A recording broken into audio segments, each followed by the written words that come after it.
Hello, ladies and gentlemen, and welcome to the Discriminating Gamer. Say, I had a grandfather who in World War II was a GI, but then he transferred to fly with the RAF.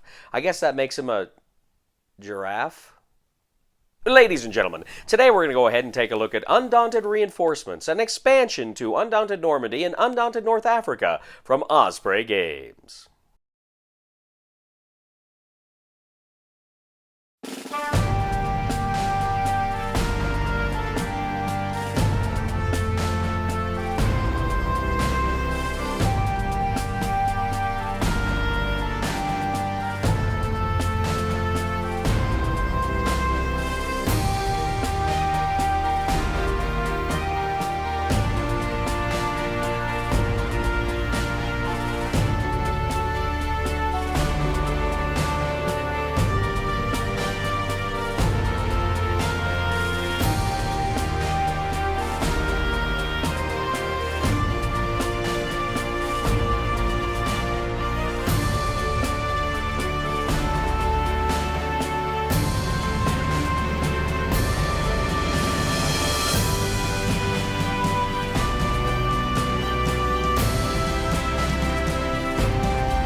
Hello everybody, we'll get back to the review in just a second. I just want to take a moment to ask you to go ahead and check out and subscribe to my other channel, that is Cody Carlson PhD, where we talk about military history and books on history and fun things like that. Please check that out, please subscribe, and now, back to the review. Undaunted Reinforcements from Osprey Games is a expansion enhancement to both Undaunted Normandy and Undaunted North Africa. The game comes with many new scenarios, new cards and abilities, and lots of other goodies. Let's take a look. Now, the first thing I want to talk about is the Undaunted Reinforcements box. Now, this box holds everything that it brings to the game, as well as all of your components from Undaunted Normandy and all of your components from Undaunted North Africa. They all fit snugly inside this one box. Now, the game includes 4 new scenarios for Undaunted Normandy and 4 new scenarios for Undaunted North Africa. Now, the game also includes a solo book that covers all of the scenarios in the original games with solitaire rules, as well as there's also a 4-player rule system for these new scenarios, and I'll talk more specifically about those things in just a moment. Now, critically, this game comes with a bunch of new cards, new units. I'm not going to get into all of them, but I do want to discuss a few new things that this game brings. One thing this expansion provides are specialists. For instance, you have these new riflemen that have new abilities. For instance, the Americans have riflemen that can shoot grenades, and you have the Germans who have submachine gunners, and they're more powerful if they're in the same space as the enemy. Essentially, how this works is none of these new cards start in your starter deck, but rather you can bolster them into your deck later. Now, the American specialists shooting grenades, they can essentially shoot up to so many tiles away. It says, of course, what the attack is and how far away it is, but it's area damage. You essentially roll an attack on everybody in that tile. Now, the German submachine gunners, they can actually roll 2 die if they are battling an American unit in the same space. Now, in the Normandy scenarios, you also have tanks. Now, the tanks here work differently than the vehicles we're used to seeing in North Africa. Essentially, these are just counters. You play them. You know, the Germans have Panzers and Panthers. The Americans have Shermans and Stuarts. But essentially, you play them just almost like any other unit. But they do have the anti-tank ability. They do have a suppression ability. And critically, you have the advance, meaning you can advance all of your vehicles from one square to another using that order. There is a slight change, too, to control rules. In this version now, you can no longer take control of a tile if an enemy has a unit there. The tile has to be free of enemy units before you can flip to take control of that tile. Now, you've also got some anti-vehicle tokens that you can place on the board to show where vehicles cannot go. And critically, too, you also have mines. Some of your units, like the sappers for the British in the North Africa campaign, they can lay mines. They can lay anti-personnel mines or anti-tank mines, and you essentially place these between 2 tiles. So if somebody moves from one tile to another tile over that mine, it trips the mine, and you get an attack on them. Now, you've got air support. You can essentially take the aircraft from the Italians and put those directly into your hand and use them immediately. The air assault aircraft also has bomb. Again, you're bombing in a specific region, and you can only use your natural cover and the tile cover. You don't get any kind of a range cover for that, and they're bombing everything in that tile. Now, again, like grenade, this could potentially lead to friendly fire. Now, critically, however, there are two new ways to play your game, two new kinds of modes, if you will. One, as I mentioned, was solo, and one is four-player. Now, first of all, the four-player game is very interesting because you each have decks you're constructing, you each have your own specific supplies. Usually, this takes the form of one player maybe getting A squad and B squad, as well as the support units like snipers, mortars, snipers and mortars, and then the other player would get, say, C squad and tanks. And so you go ahead and you can play those together in the Normandy campaigns. And how that works is you play your initiative card, and then the other person plays an initiative card. So if you get initiative, you would go, then your enemy commander would go, then the other person on your team would go, then the other person on the enemy team would go. You go back and forth like this for a few turns. However, as soon as you play the lieutenant or the platoon sergeant, you don't put that in your discard pile. You would place that in your teammate's discard pile, and now they are the commander. They have the combat initiative for your team, and they're the ones that select the initiative card to play in combat. When you're playing the four-player game, things like bolster, command, inspire, you can't take things from your teammate's deck. You can only take things from the supplies that are right in front of you. If you play a guide action, that only works with the characters and the combat units and the cards that you control, never with what your teammate controls. Also, too, and it's explicitly stated in the rulebook, any communication between you and your teammate is open information. You cannot secretly plan something. Everything is right out there for your opponents to hear. So that's the four-player game. Now, of course, you have the solo game. Now, with a solo game, what you're going to do is there are a number of solo cards for the different scenarios. Each scenario, you're going to pick a side that you're going to play, and then for the opponent's side, you're going to build their deck and their supply like normally, but you're going to grab these special longer cards that are specific to the units that are going to be played in that specific scenario. So there's a lot of these kind of cards that you're going to get out that you're going to use as reference for what these units are going to do in the game. You draw 4 cards as normally, and you play your initiative card. Then you draw the top card from your opponent's deck, and that's how you determine initiative. Who's ever got the higher number wins. Now, if you win, that card from your opponent just goes into his discard pile. However, if he wins, that card actually goes out, and you lay down 3 more cards, and you play his turn with all 4 of those cards. So what that means is you're going to go ahead and arrange the cards in initiative order. The highest initiative card to the lowest initiative card. And again, if they won, they get 4 actions, you still only get 3. And you're going to go through and you're going to play each of those cards on his turn. You're going to go ahead, you're going to look at the specific scenario cards for the solo player, for the bot player, and it's going to tell you what to do. They're going to be different sections. Okay, if this is the case, there's a condition there, do this. If this is the case, do this. If this is the case, do this. So you're reading down these condition cards, and it's telling you exactly what those units are going to do on their turn. After the bot player's turn is done and all of his cards have been played, and sometimes if there's something he cannot do, you just skip him, you go ahead, you go to your player, you go ahead, you play your 3 cards as normal, and then you go back to the next initiative phase. Now, there's also some other things that come up. For instance, some cards are called unique or dangerous, and these can deal with kind of like prioritizing which targets to go after and so on and so forth. But essentially, you're playing through these solitaire scenario until one side or the other meets its specific victory conditions as listed in the scenario. So you take all these things put together, you have the new scenarios, the new units, the new actions, the 4-player version, and the solo version, and all these things together constitute Undaunted Reinforcements. So first of all, there's some more stuff going on here. There's more things available. I didn't touch on everything and some of the new cards and stuff. There's just so much here. I didn't want to get too much into the weeds. I just wanted to give you a good overview of what you're getting with this expansion. Let me start by saying I'm a huge fan of Undaunted Normandy and Undaunted North Africa. These are tremendously fun games that I really enjoy. I always have a ball with, and so it's I was excited to hear about this. I actually I heard about this a while ago before it was announced, and I was really excited, particularly about the idea of a solitary version of this game. I was really excited about it. In fact, I was back in Texas when I heard about this, and I was really excited.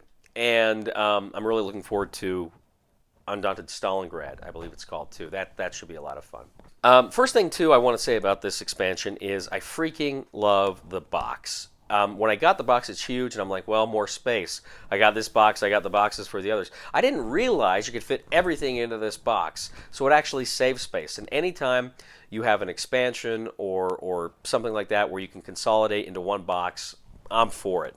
Game industry, take note from your Uncle Cody here. Consolidation is the name of the game. Really, really glad about that. I like that a lot.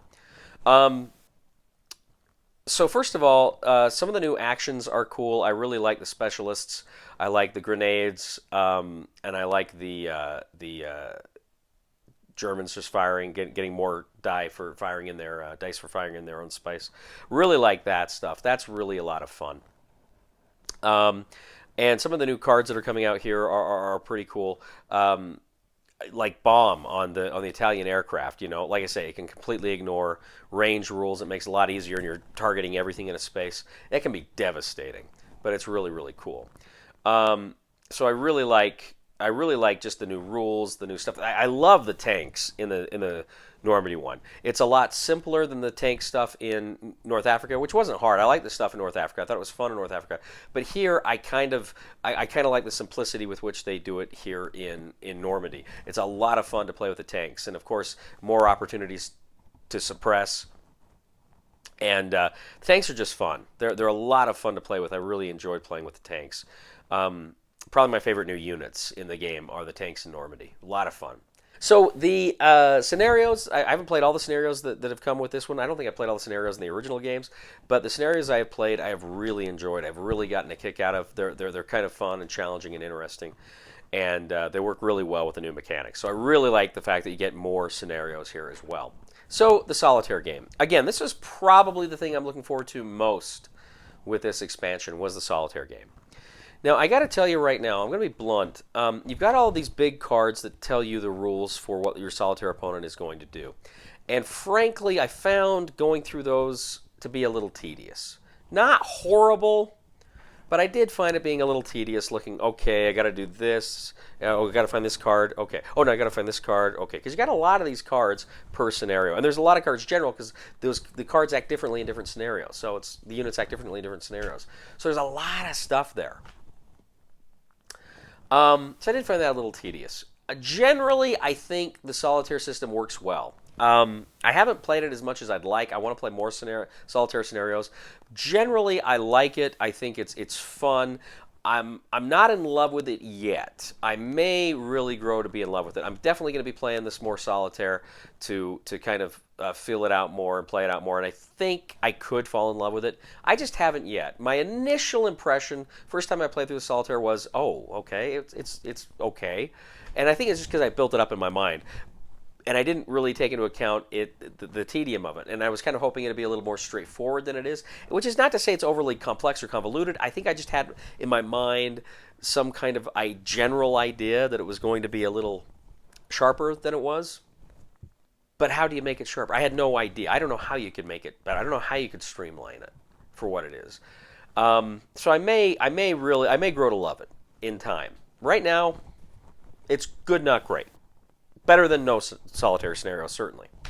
But for me, hands down, the MVP of this expansion is the 4-player game. The 4-player game is really a lot of fun, and to be honest, to me that was kind of an afterthought. I didn't know that was going to be something that I really would get a kick out of. I thought it might be kind of fun as a lark, but when I played it, I wanted to play at least one, and so the first time I played it, I'm like, oh my gosh, this is great, because for me, in any game I play, my favorite thing to do in a game is negotiate, is to talk to somebody about, not necessarily negotiating for resources or whatever like Catan, although I enjoy a good game of Catan and that aspect of it. That's probably my favorite aspect of Catan. But I enjoy games that allow for some level of negotiation, some level of, well, okay, should we do this or do that? My favorite game, War Room, right? It's Axis and Allies, but you really have to negotiate as one team or the other to try to figure things out.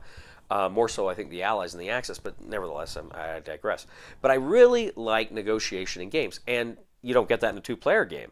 right? Or at least not very much. I can't think off the top of my head. I'm sure I could find an example eventually. But with a 4-player game, you're kind of trying to figure out, okay, you know, are you going to take this side of the board, or are we going to kind of work together here, or what are we going to do? And it's fun because the commander switches, right? As soon as the platoon commander or lieutenant card comes up, you switch it to the other player. They're kind of in charge, and then you're going to play, you know, last, or if you win the initiative, whatever. But it's just fun. I really like it as a team game. You know, I was always kind of upset because I never played the Memoir 44 Overlord rules. I always thought that would be so fun to play Memoir 44 Overlord. And I guess you get a snippet of it here. I would almost say I kind of like to see this if you could play it with 6 players. I don't know how, but that would be fun if you could find a way to make that work. Maybe it'd require bigger scenarios. But I would get a kick out of that. I would eat that up because I love the 4-player scenario. I got to tell you, if this expansion brought nothing else to the table but that 4-player, for that alone, I would say buy it. That thing is awesome. I had so much fun with the 4-player, and I had fun with the scenarios, and I had fun with the solo. Spoiler alert: I love this game. I love this expansion. This to me is an essential expansion. This is one of the best expansions for a game I've played in a while, I think. It's just it just brings so much to your game. There's like no downside to this. I mean, I mentioned how I found those cards in the solo version a little tedious. Honestly, that's not a big deal when you're looking at the whole thing. I love Undaunted Normandy, I love Undaunted North Africa, and now you need to get Undaunted Reinforcements. It's the way to play the game, in my opinion. Don't let that scare you away. You want to buy one of the others, buy one of the others. You'll love it. You'll have fun with it. But just know, eventually, you're going to want to get this one because it is so much fun. I'm babbling. I'm going on and on and on. But I'm in love with this. I played it with Zach. I played a few scenarios with Zach. And Zach loves Undaunted Normandy. I actually bought him a copy for his birthday one time when I was in Texas. And he fell in love with it. He actually beat his daughter for the first time. He and his daughter plays all the time. And she always wins. He finally beat her a few weeks ago. And he was just thrilled. And he was really excited when I brought this to play, and he fell in love with it too. So everybody I've played this game with really enjoys it, and great game. Again, I'm rambling. Buy it, buy it, buy it, buy it, buy it, buy it, buy it. Thank you once again for joining us today on The Discriminating Gamer. As always, we ask you to please leave a comment for us on YouTube, on Wargame Geek, on our Facebook page, or on thediscriminatinggamer.com. We'd ask you to please like us on Facebook, subscribe to us on YouTube, and follow us on Twitter. I'd ask you to please check out my other channel, that is Cody Carlson, PhD, where we talk about military history and books on history and fun things like that. Please check it out, please subscribe, and please give a thumb to this video on Board Game Geek. That helps us out a lot as well. You know, ladies and gentlemen, speaking of World War II, FDR was the President of the United States during the war. And do you know why Roosevelt wasn't any good at basketball? Because Congress wouldn't let him pack the court.